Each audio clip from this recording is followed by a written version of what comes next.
जय शिवराय सगळ्यांना. मित्रांनो, उद्या आहे जिजाऊ जयंती आणि जिजाऊ जन्मोत्सवाच्या सर्व 18 पगड जातींच्या माझ्या मित्रांना जय शिवराय.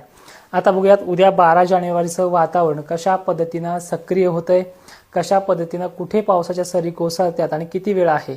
12 आणि 13 तारखेचा पाऊस जो आहे तो कोणत्या भागात येणार आहे ऑलरेडी ती माहिती दिलेली आहे. किती टक्केवारी सांगितली हे तुम्हालाही त्या व्हिडिओमध्ये सांगितलं आहे आणि तो व्हिडिओ इतका शेअर झाला शेतकऱ्यांनी की चांगला प्रतिसाद दिलाय.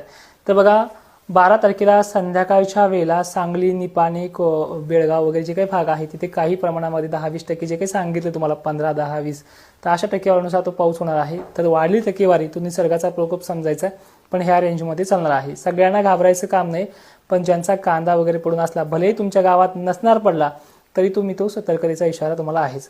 पुणे परिसरात तुरळक ठिकाणी, अहिल्यानगरमध्ये देखील 10 ते 15 ठिकाणी, पण कशा प्रकारचा, काही सोमवारी आणि काही मंगळवारी